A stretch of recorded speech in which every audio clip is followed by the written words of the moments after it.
To have a vision in business, it means that you have the discipline and patience to see a business grow, expand, and prosper. If you're green behind the ears and want to start a startup, the urgency for patience may evaporate quickly, but as the old saying goes, nothing worth having ever comes fast or easy.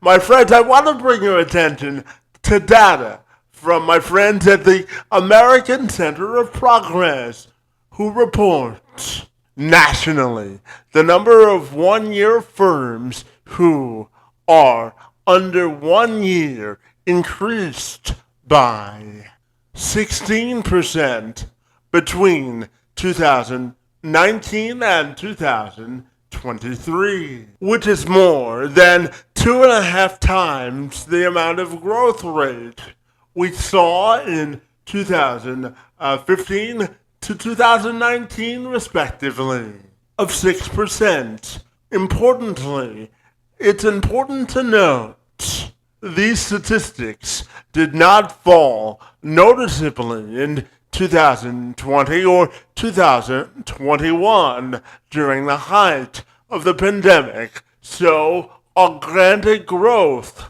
was and is possible in the sector, which made up for any anticipated or unanticipated pre or post-pandemic losses.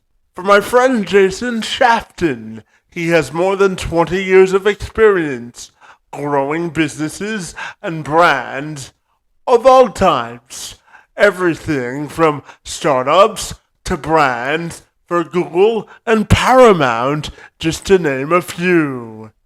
He's also worked on marketing efforts for Comedy Central for shows such as The Daily Show with Jon Stewart and South Park, notably. He also knows a thing or two about overcoming adversity in his personal life. And my friends, he joined me this week to have a conversation about how to grow a business of every shape and size, how to achieve business longevity as an entrepreneur, a bit about his personal life and overcoming adversity and obstacles, the best part about being a girl dad, and so much more. I'm Kevin McShann. Let's have this conversation.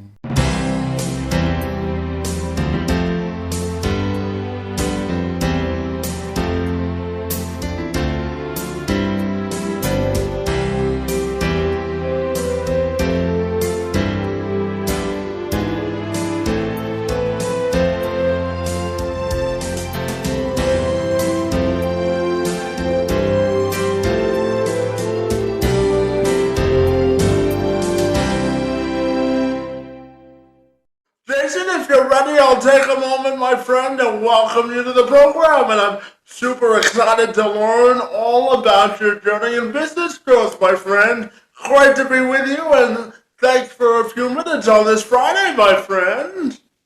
Okay, great. Absolutely. Now, Jason, before we dive into the nitty gritty of your business background, my friend, I know you've got quite the story from a personal perspective, and you know a thing or two about overcoming obstacles, my friend. So I'm wondering if we could start our conversation by you telling me about your personal story and how you overcame some obstacles, my friend. Sure. Yeah, so I would say that in general I've been very fortunate and have a very privileged life, but certainly in the last year overcame quite a bit of adversity. My wife and I were pregnant with twins in 2023, and she went into early labor at 20 weeks, and they unfortunately were delivered, and at that age they're not able to survive, so they passed away. So that was the hardest thing I've ever experienced, and I think my wife too. And then we got pregnant again 4 months later, and we're very grateful. And now we have a healthy, happy 3-month-old baby girl who was born in April of this year. So very fortunate to have kind of gotten on the other side of that. But that was a very dark, dark period, and in spite of that, kind of persevered. And we have a very happy, healthy 4-year-old, and now this 3-month-old baby. So life is great, and I've managed to kind of keep things going with our business that is called Winston Francois. It's a growth firm that helps a lot of tech companies grow. And to celebrate the arrival of our daughter that was born a few months ago, we made a very silly and fun video reminiscent of the Paris Hilton Carl's Jr. Super Bowl ad of 2005, where she's washing her car and eating a cheeseburger. My wife thought it'd be very funny to do that while she was 8 months pregnant. So we did that, and it was a lot of fun and a nice celebration after a tough year. Absolutely. A little levity goes a long way, doesn't it? Absolutely. Absolutely, my friend. And tell me, Jason, what do you think you learned about the power of resilience as you were going through that experience? Yeah, I didn't know how I would feel coming out of the other side of that. It's been it was a very tough time, and I think what I've learned growing and going through that is resilience is more than just getting back up after you fall down. It's about choosing to live and live life to the fullest, because life is a gift, and we're all lucky to be here. I decided to get a tattoo of my to remind me of the twins, and it's on my arm here, and it's two little submarines. Their names were based on the John Lennon and Paul McCartney of the Beatles, and so I have two little yellow submarine tattoos on my right arm, one for each kiddo. And that is a reminder every day for me to kind of live, because not everybody gets to. Yeah, absolutely. We only have one life to live, so we might as well maximize it, right? Absolutely. Absolutely. No, my friend, I know that you've got more than 20 years of experience in the field of business growth, my friend. So tell me, what do you think is the key to optimizing business growth as a startup? What are your thoughts there? Yeah, to grow a startup is really an exercise in resilience and perseverance, and willingness to fail over and over again as you try to figure out the right path forward. I always tell founders and folks building companies that you know start with a good idea and then ask a lot of people, 100 people out on the street what they think, get their take, make sure it's a problem that actually needs solving, and that you have created a solution that will make people's lives better or solve that problem for them. Think Steve Jobs. You're being hired to do a job, your product or service. So what is the job to be done, and why should somebody hire you to do it? And once you've kind of got a product you think is the right thing, then it's the exercise of figuring out, okay, so what are we selling? Who is it for, and why should they care? And that's where kind of the storytelling and marketing piece comes in, and making a connection for the end user of your product or service with the magic that you're delivering. And then it's about testing, getting the word out, finding different ways to experiment your way to the channels, the tactics, the approach to grow, and kind of being rigorous and disciplined in your experimentation, and feeding back the things that you learn into your experimentation program, so that what you end up with is a bunch of data that you can inform how you go forward and what you choose to invest in, and continue to iterate on the product, as well as the way that you share your story about the product. Yeah, absolutely. Now, Jason, I know that you've got experience working for companies like Google and Paramount and DaVita, my friend. So tell me about what you learned working in that corporate space and scaling startups that you apply now, working with your clients to operate their own businesses, my friend. Tell me about those experiences and what you've taken away from them. I've learned a ton from working in big companies and small companies, and I think at the end of the day, everybody wants to believe in something. So whether it's giving your customers or users something to believe in, or your employees, your team members something to believe in, it's building brands and businesses is about telling stories that get us excited and want to do something, want to be better, want to grow, want to build together. And I think the best companies in the world have done this in pretty wonderful ways. I spent many years at Google, and there was an incredible culture there because everybody was super smart and cared a lot about what they were doing. And there was an unofficial motto to "Don't be evil," and the business is all about initially when I was there organizing the world's information and you making it universally accessible and useful. And I just think that having a really strong mission like that and something that's so aspirational and so big that's really hard to do, it creates a rallying cry and makes it easy for people to want to go and do a hard thing together. Similarly, early stage startups often involve kind of a cult of personality. Founder or founders that have a big vision and get people really excited about going on that journey with them, in spite of being underpaid and overworked and working for equity that could end up being worth nothing. So I think a big part of small companies is getting everybody on the same page and super optimistic, maybe overly so, to believe in a world that they want to create together.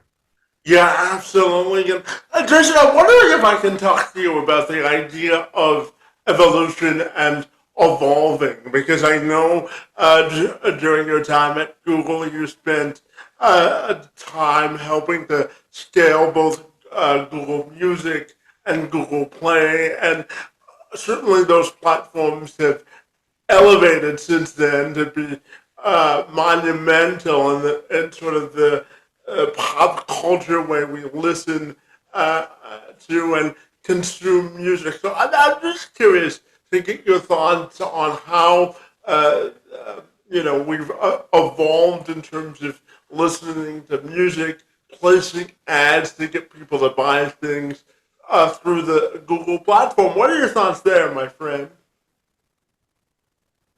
Yeah, working on Google Music and Google Play was an absolute highlight of my career. And, I was a maybe 26, 27-year-old kid who somehow found his way into that part of Google and got to launch that business. You know, I I think what I learned the most and what was most formative for me there was the power of the Google brand. It opened so many doors for us and was able to, connect us with basically everybody in the media and entertainment industry so that we could successfully launch Google Music. I remember being in a warehouse for Mr. Brainwash, a street artist affiliated with Banksy in LA, on the second floor, pressing the button to turn on the website for Google Music while Maroon 5 and Busta Rhymes were playing downstairs. It was a wild experience, and I was thinking, pinch me. I think this is a dream. I don't think I'm really here. This is really crazy, and it was an amazing time, and something really special. And you're right. It is now. These are now products that millions or even billions of people use every day. And at the time, we were just looking at Apple and iTunes and Apple's music business, going, "Wow, it would be really cool if we could walk into a drugstore on the corner and see a Google Play gift card next to the iTunes gift cards." And now today, you see Apple Music and you see Google Play side by side, and it's just as ubiquitous. And Google Play is on on every Android phone. So it's crazy to think that I was able to be a part of that. And there's nothing like having a brand like Google behind you. So I can't take too much credit. It was just a really fun, wild ride, and I was just lucky to be there. Well, life is all about opportunities, isn't it? Yep, absolutely. Absolutely no.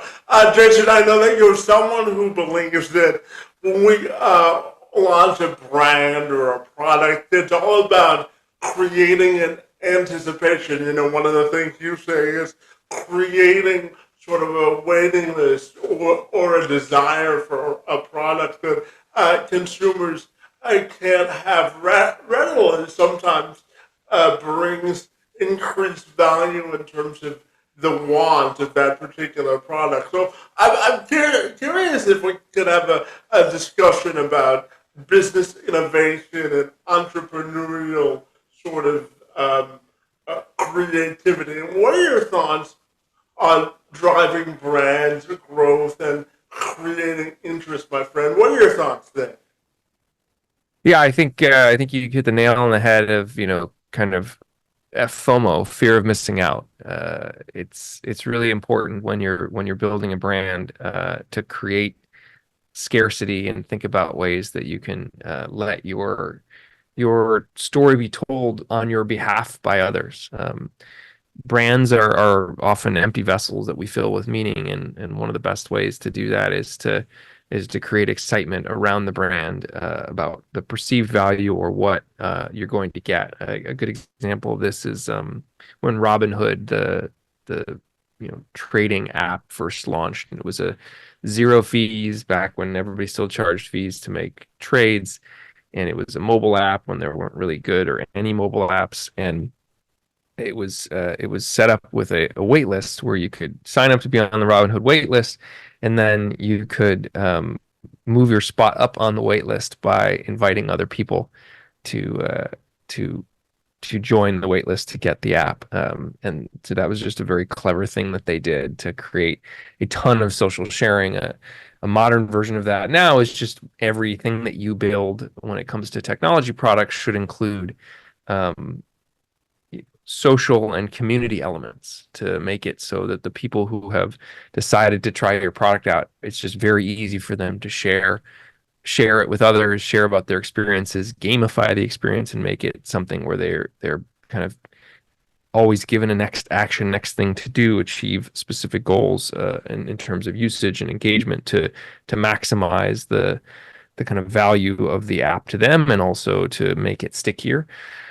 And similarly, building community features to allow users to connect with each other and build a relationship with the community of others using your product or service. And I think all of that then feeds into what you're talking about, which is brand growth, which is the the the best brands in the world don't have to do any of their own marketing. They have created such a strong affinity for their brand through building really authentic, beautiful product experiences with their end users, who then are telling everybody about how great they are.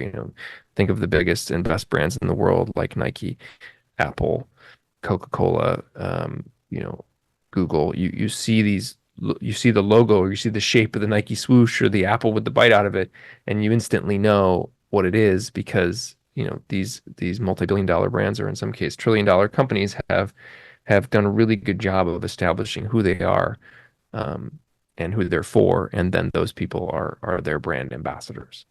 Yeah, absolutely. And, Jason, I have to tell you, I find you to be a really fascinating person because you've had a wealth of experiences. And one of them, my friend, was working at Comedy Central when you helped launch new seasons of South Park and The Daily Show, my friend. So, can you tell me about working in such a broad spectrum of experiences? And I know you also helped launch new franchises like Broad City and Drunk History, my friend. So take me inside working at Comedy Central and what you got out of it, my friend. Comedy Central was really fun. an interesting place to work because it was an old media company in the transition to new media. This is kind of pre TikTok when I was there, but the explosion of social media and streaming services while we were still very focused on getting people to watch TV on linear television, on their cable box. Things have changed a lot since I was at Comedy Central, but the experience of getting to work on shows that I grew up watching was incredible. Seasons I think 17 and 18 in South Park, I helped do the campaigns for those, and the Daily Show, like you mentioned, and launching new franchises like Drunk History, um, Inside Amy Schumer and Broad City. Those were just really fun campaigns, and talk about personalities, the people behind South Park, Matt and Trey, and Jon Stewart at the Daily Show, or Stephen Colbert. Um, just brilliant, incredibly funny people who didn't really need anyone to highlight how funny they were, but it was fun to get to work with them and their teams to kind of talk about those brands and those franchises in a way that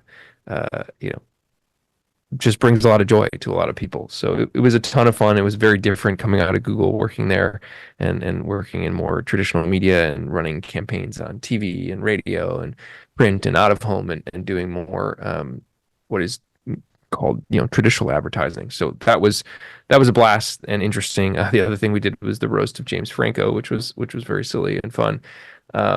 And yeah, I mean, I think all of that taken together with my experience just helped me kind of round out my my scope as a growth and marketing guy, and understanding all the ways to reach people and tell stories to get people to care about what you're making. Yeah, absolutely. And Jason, tell me about your current endeavor, Winston Francois, my friend, and how do you think all of your previous experiences gave you the confidence to go out on your own and start a new endeavor, my friend? Yeah, I all of this taken together has enabled me to launch Winston Francois, which is a growth consultancy, and we help technology companies identify the right growth strategy and then help them execute that strategy and build the capability inside of their business to succeed. It's a labor of love, and it's a lot of fun to get to work with many different companies now and help them figure out the right things to do to share their product and their story with the world. Um, for folks that are listening that would like to learn more about Winston Francois and what we do, they can visit us at wf.team/pod, POD. That's wf.team/pod. And they can reach out if they need help with their growth for their business. Yeah, absolutely. And, Jason, I'm also curious to ask you about how the change in digital marketing and television has really changed the way we market or tell stories to the general public. What are your thoughts there? Yeah, I like to say that people don't really care as much about companies anymore as they do about other people. And so if you look at TikTok and Instagram and the role that nano, micro, and macro influencers play in talking about products and brands authentically and in terms of their own experiences. And so, social as we know it now is really the conduit and the channel by which everyone learns about products and brands and gets validation for whether or not they should use or try them. Um, Traditional just buying ads and kind of getting in front of people, is great, but it's not the full picture. To be able to win today, you have to be really good at creating a brand or a product that people want to talk about and then share. And the really smart brands are doing this in a way that's it's almost subversive. There's lots of people out there advertising on their behalf as influencers, and it doesn't even feel like advertising. Yeah, and Jason, I know that one of the things that's important to you is embracing diversity, equity, and inclusion in the workforce because I know that you're partially blind, my friend, and I have cerebral palsy. And outside of hosting this podcast, my friend, I also talk to business owners and corporate executives about the importance of hiring folks with disabilities. So tell me, how do you think embracing diversity in the marketing space can elevate a workforce, my friend? What are your thoughts there? Yeah, audiences are not homogenous, so we can't just have a team making marketing campaigns and talking about growth strategies that is not a diverse team. So it's important to think about our audience um, as a melting pot, as a whole bunch of different people, and of different backgrounds and ethnicities and ability levels and gender identity, sexual orientation, and there's no reason that we should be excluding folks from learning about or experiencing our products and services and the things that we're creating, and or excluding them from the way that we talk about those products. And so, in my world, it's about working with a diverse team of talented people from all walks of life who have a unique perspective, because the sum of those perspectives equals a better and more complete way to reach an audience and to tell a story. Um, so I like to think that, as a privileged straight white male who's, relatively able-bodied, to your point, I have a visual impairment, but I'm able to do things quite well despite that. It's my job to raise up and elevate other voices and perspectives, and also to be quiet at times and let others speak up so that I can have a more complete picture of those perspectives when I'm thinking about what we want to tell the world about whatever product or service we're working on or whatever company we're working with. And similarly, like companies that are not interested in that level of diversity are not great businesses that I want to have anything to do with. Yeah, absolutely. And, Jason, you've built and helped to scale billion-dollar and million-dollar companies. So I'm curious to ask you, for anyone watching this that wants to be in the seat that you are today, my friend, what do you think is the key to consistent and sustainable business growth? What would you say there, my friend? I think incredible amount of persistence, a strong stomach and constitution, and a willingness to be wrong a lot and fail and outwork everybody around you and be the person that everybody wants to work with. Yeah, absolutely. And to that point, my friend, how do you define business resilience? What do you think it means to have resilience in business? Companies make lots of mistakes just like people, and lose money, launch products unsuccessfully, have bad campaigns, um, screw things up. I think business resilience is being transparent with your customers and your stakeholders and admitting when you're wrong or when you messed up, and trying again. And in the tech world, it's all about failing fast, and iterating and learning from it. Yeah, absolutely. So, in the few minutes I have left with you, my friend, I wanted to ask you about being a girl dad, my friend, and the responsibility you feel being a parent now, and the legacy that you're hoping to build for your daughter. So, I'm curious, what's the best part about being a girl dad, and how do you think we can achieve better balances, family sort of members, and wanting to be successful from a professional standpoint? What are your thoughts there? I love being a dad. I love being a girl dad. I have two daughters now, and best part of my day is hanging out with them. I think the things we can do as a society and as a country in the U.S. is do a much better job of supporting women's rights, mothers, new parents, and being much more attuned to the fact that there's not enough benefits for moms in terms of family leave, and paid family leave, and there's not enough support for moms and families when it comes to childcare and benefits around having a newborn, having new babies, having kids. We were talking about a crisis of birth rates, but we also don't want to help people make it easier for them to have and raise children. And so I think there's a lot of work to be done as a culture to fix that, and enable us to have a world where our kids are fully supported, and the folks that choose to have kids have the ability to make those choices, and have the help and support that they need, and the time to bond with their new babies, and the support to raise them. I think the future is very much female, and I'm excited to raise two strong, powerful women to kind of be a part of that. Yeah, absolutely. And what do you think it means to have vision and discipline in business, Jason? What are your thoughts there? Vision and discipline in business.